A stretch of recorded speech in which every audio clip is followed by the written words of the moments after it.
Hi, welcome back to Chapter 5 of Running with the Sun.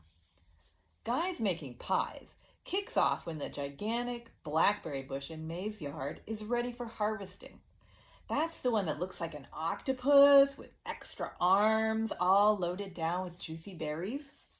May's family also grows strawberries, blueberries, and raspberries. Some of those get ripe earlier in the summer, so they freeze them for the big pie making event later on. It started with Bill and Garrett making the pies, but then Molly's dad joined them. This year, Dad and Sam are going to help too. I put an open invitation in the neighborhood newsletter this year, Bill told us. It was the weekend before when we all got together to pick berries.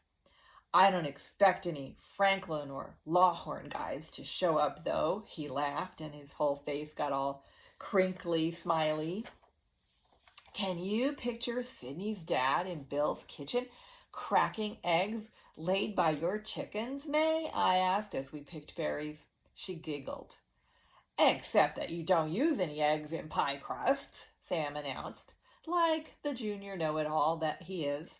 He probably got on the internet and looked at pie recipes as soon as he was invited. Well, anyway, I can't imagine Mr. F up to his elbows in flour and butter, can you? May said, or how about wearing an apron over his fancy suit and tie? Speaking of the F's and the L's, Sam blurted out, stuffing several large blackberries into his cheeks instead of into the pail. What do you know about the Lawhorn's dog and that bike riding kid who takes care of it, May? Sam, the question man, May said in a sing-song voice. That's a double dipper. Which part do you want me to answer first? Whichever, Sam shrugged. I noticed that May's pail was filling fast with luscious berries. Sam's was not. I think his name is Eli, the kid, not the dog, May started. But he goes by Hawk, Sam butted in. Maybe you already know more about him than I do, May suggested, starting to fill a new pail.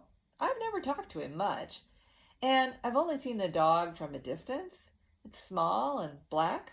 Her fingers worked quickly, darting from one plump berry to the next. But you might be interested to know that Mrs. Murphy is Hawk's great-grandmother. May stopped picking to watch this land on Sam. His mouth dropped open. His tongue had turned purple from all the berries, and his eyebrows were mashed together like a unibrow. Oh, and he's a homeschooler like you, May said. Whoa, was all Sam could force out. I was considering all this, and noticing that being called a homeschooler still startled me when May totally changed the subject. Before I forget, Rachel, Aunt Yuki is inviting us girls over during Guys Making Pies. She says we can have a pickle party and a jamboree. She's going to show us how to make bread and butter pickles and blackberry jam. Do you want to come?